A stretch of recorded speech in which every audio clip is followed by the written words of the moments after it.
conquête de la souveraineté passe avant tout par l'exploitation des ressources nationales au profit de nos populations.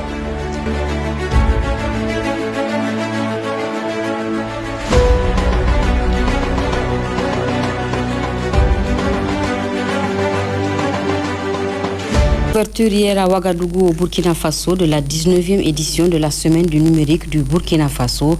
La cérémonie de lancement officiel a été présidée par le Premier ministre en présence du ministre de l'économie et des finances burkinabé et des 3 ministres en charge de l'économie numérique des pays de la Confédération de l'Alliance des États du Sahel et de plusieurs autres invités de marque. Le résumé de la cérémonie avec nos envoyés spéciaux Yazira Biou et Hawa Maman. La semaine du numérique du Burkina Faso a ouvert ses portes sous le thème transformation digitale et développement économique, enjeux des fintech. Un grand rendez-vous annuel du donner et de recevoir des acteurs digitaux et des fintech.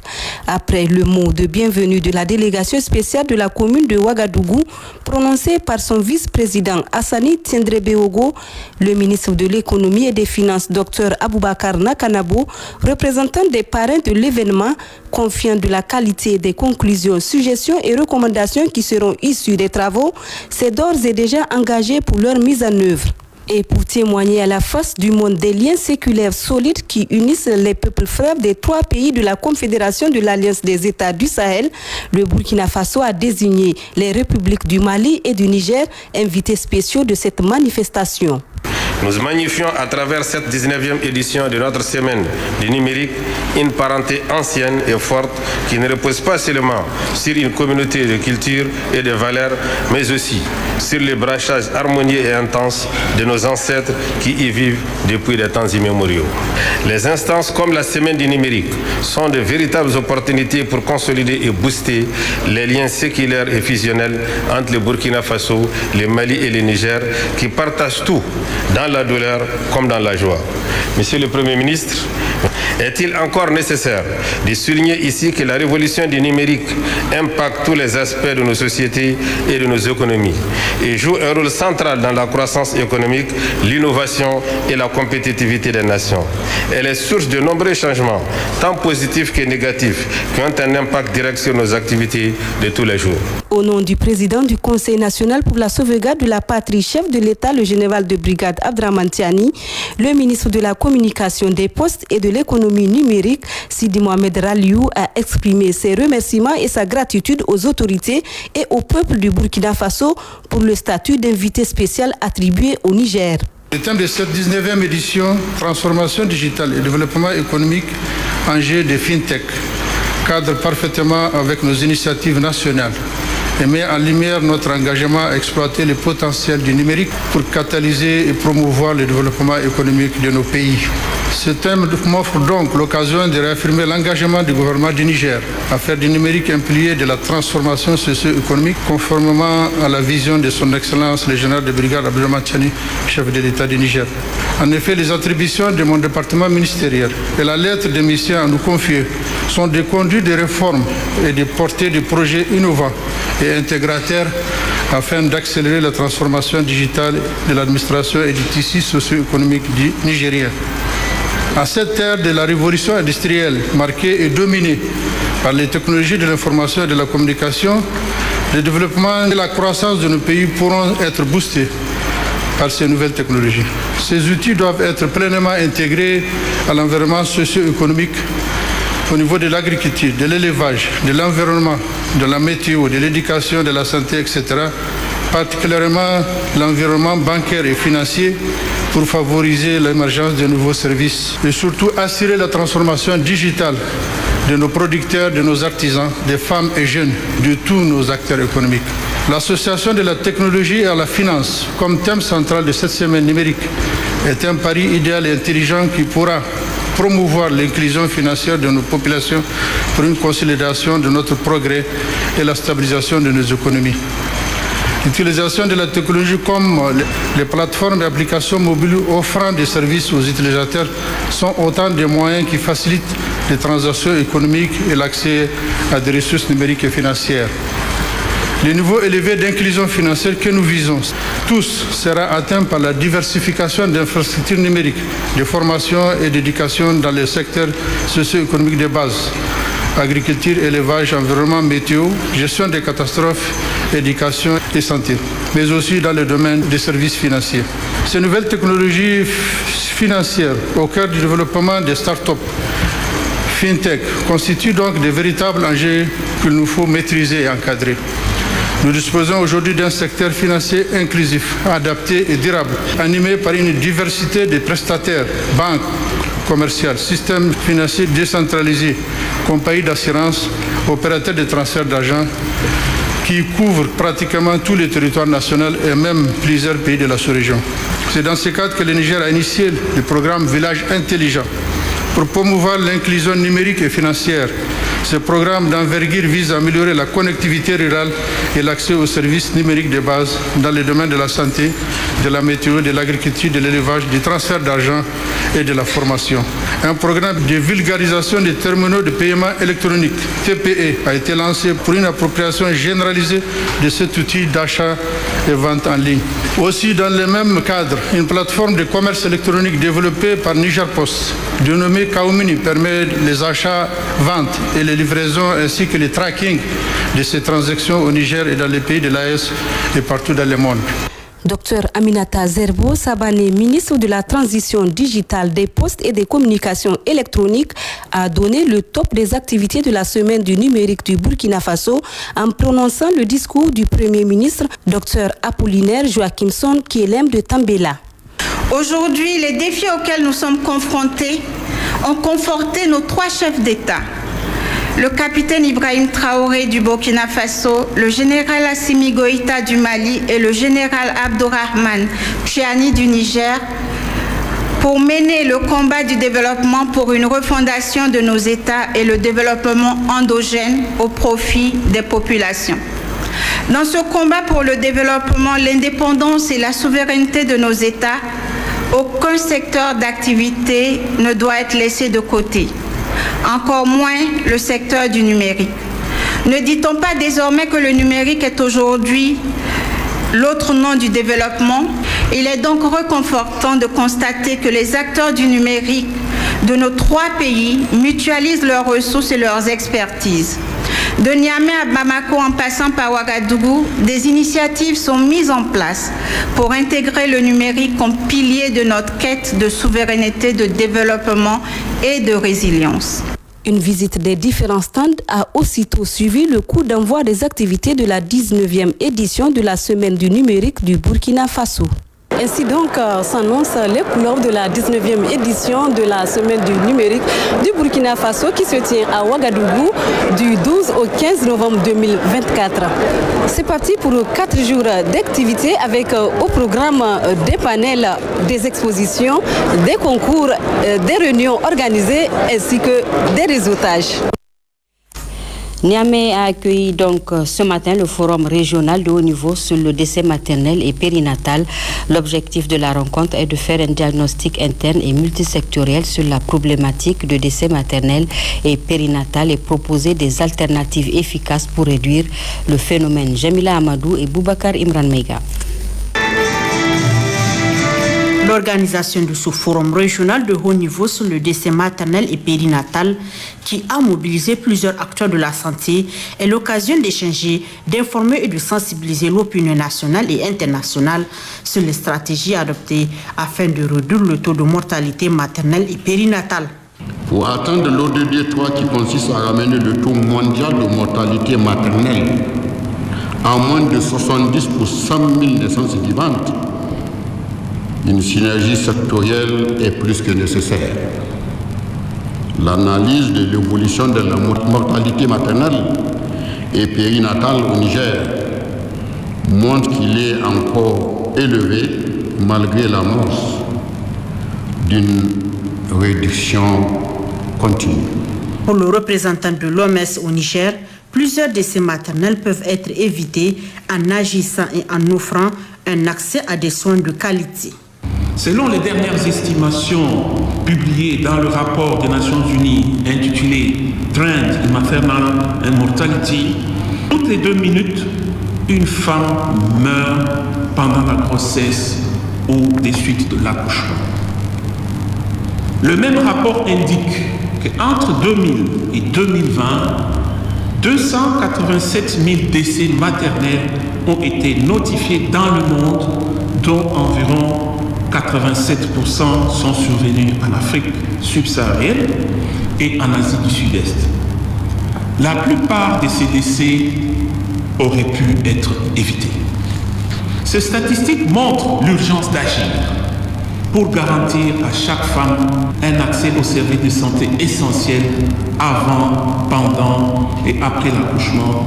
Selon le ministre de la Santé publique, le colonel-major Garba Hakimi, ce forum illustre l'engagement des plus hautes autorités à investir davantage pour améliorer la santé des populations.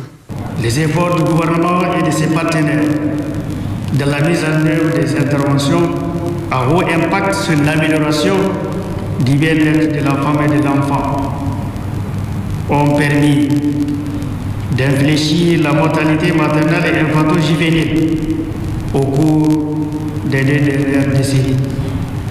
En effet, le ratio de la mortalité maternelle est passé de 648 décès pour 5 000 naissances vivantes à 441 décès pour 5 000 naissances vivantes entre 2006 et 2023.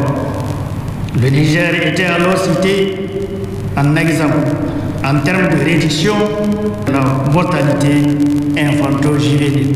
Cette plateforme permettra ainsi aux acteurs concernés de faire des recommandations et proposer en synergie des solutions urgentes à cette situation préoccupante.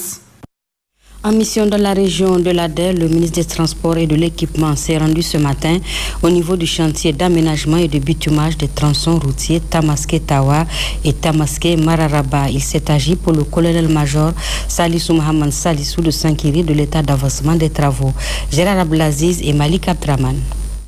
Pour la 3e journée de sa mission dans la région de l'Ader, le ministre des Transports et de l'Équipement, le colonel-major Salissou Mohamed Salissou, qu'accompagne le gouverneur de la région haute, le colonel-major Oumar Tawaye, était ce matin au niveau du chantier d'aménagement et de bitumage des routes Tamaské-Tawa et Tamaské-Mararaba, 65 km de long. Exécuté par le groupement d'entreprises MBC et EKK et démarré en avril 2023 pour une durée de 24 mois. Ces travaux qui consistent à la réalisation de routes en enduit superficiel bicouche sont à un taux d'avancement de 6,01%. Mais auparavant, lors de la présentation de la situation du projet au ministre des Transports et de l'Équipement, ce dernier a insisté sur la nécessité de réaliser à l'avenir des routes durables, c'est-à-dire en béton bitumineux, pour rompre avec l'éternel recommencement et pouvoir affecter les ressources du pays vers d'autres secteurs. Il a d'ailleurs donné des directives pour que les routes Tamaské-Tawa et Tamaské-Mararaba soient réalisées en béton bitumineux. Quant à la réalisation des travaux connexes prévus dans le projet et même dans les autres projets, il a demandé l'association des populations bénéficiaires dans la définition des infrastructures à réaliser. L'objectif du projet est de faciliter les échanges au niveau national et régional et contribuer à la croissance économique du pays par le désenclavement des départements de Madawa, Bouza, Keta, Tawa et la région de l'Ader, à travers notamment l'amélioration du niveau de service sur le parcours routier et la réduction des coûts de transport et de logistique. Notez enfin que le ministre des Transports et de l'Équipement, le colonel-major Salissou Mohamed Salissou, a rendu une visite de courtoisie au chef de canton de Tamaské, l'honorable Abdelkader Chef Touba. Et puis le ministre des Transports et de l'Équipement a profité de son séjour dans la capitale de l'Ader pour visiter ce mercredi la direction régionale des transports et l'aéroport de Tawa, s'enquérir des conditions de travail au niveau de ses services relevant de son département ministériel était le but visé. Nous retrouvons Gérard Abdelaziz et Malik Abdraman. Cette visite du ministre des Transports et de l'Équipement, le colonel-major Salissou Mohamed Salissou à Tawa, au niveau des services relevant de son entité administrative, a débuté par la direction régionale des transports et de l'Équipement. Accompagné du gouverneur de la dite région, le colonel-major Oumar Tawaye, l'hôte a beaucoup échangé avec le responsable des lieux, Maman Aboubakar Anyaya, sur le fonctionnement de ce service, les difficultés rencontrées et des pistes de solutions. L'ancienne direction régionale des transports, où se trouve le bureau du directeur régional adjoint des transports et de l'équipement de Tawa, a aussi reçu la visite du ministre.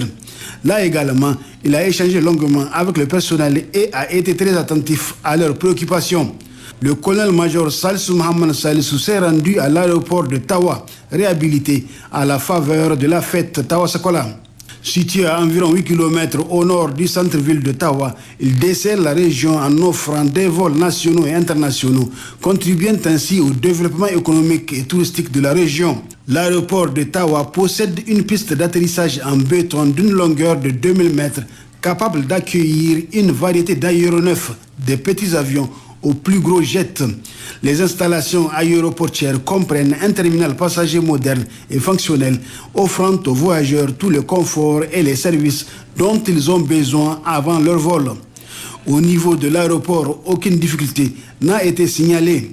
Notez qu'à la direction régionale des transports et de l'équipement, tout comme à l'aéroport de Tawa, le ministre des Transports et de l'équipement a félicité et encouragé le personnel au nom des plus hautes autorités du pays, notamment le président du CNSP, chef de l'État, le général de brigade Abdraman Chani.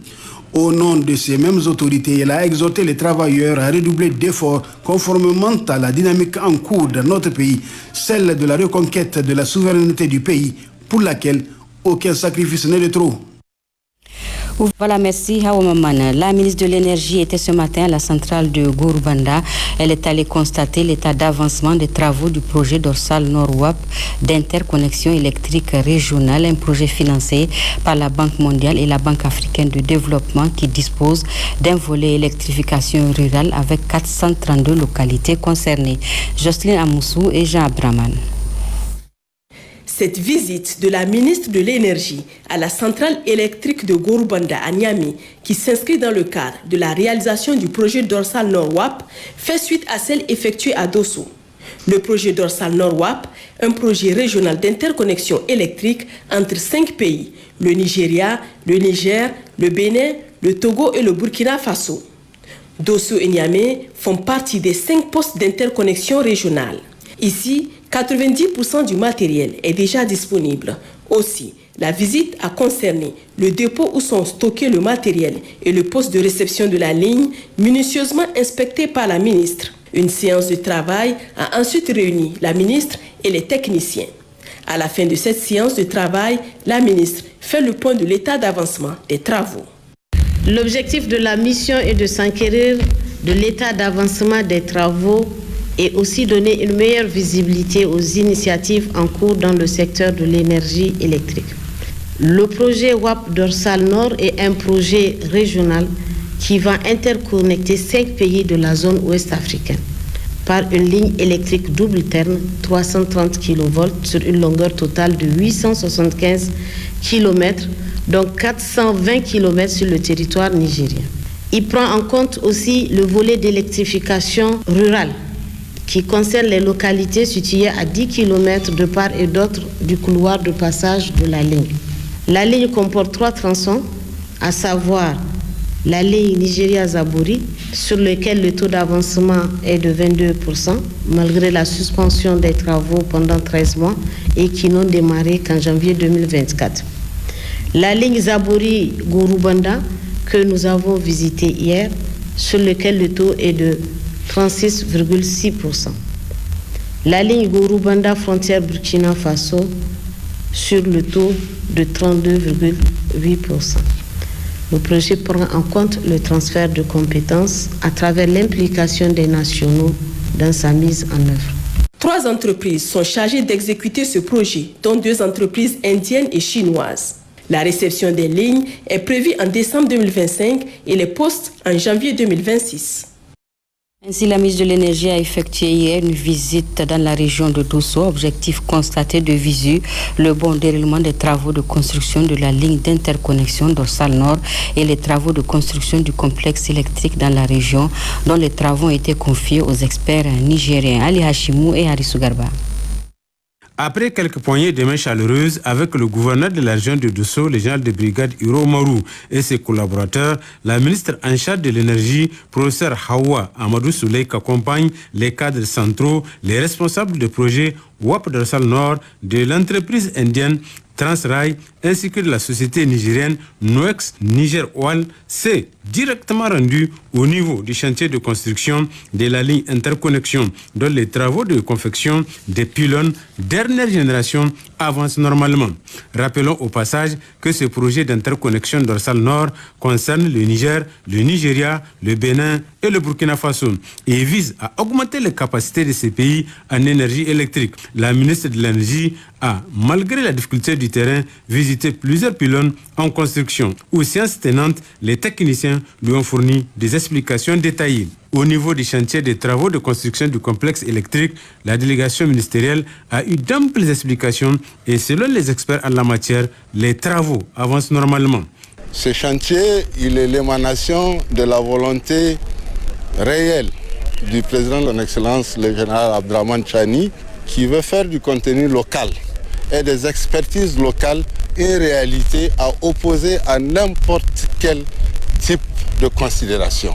Il s'agit de créer un complexe de production d'électricité qui va permettre de produire de l'électricité stable, bon marché et suffisamment propre avec des moteurs de dernière génération qui utilisent des technologies quad. La deuxième possibilité, c'est de créer une puissance d'une capacité de 90 MW extensible à 120. Là, après les voies de circulation, les coffrages qui sont l'armature, on peut s'attendre à ce que la plateforme et le site soient prêts à recevoir les machines qui sont des solutions qui viendront de la Finlande et du Kazakhstan. Au vu des efforts déjà accomplis et de la détermination des différentes équipes, la ministre de l'Énergie repart très satisfaite et rassurée du bon déroulement des 10 chantiers. Nous sommes venus constater l'état d'avancement, lui apporter également notre soutien et le soutien de plus hautes autorités.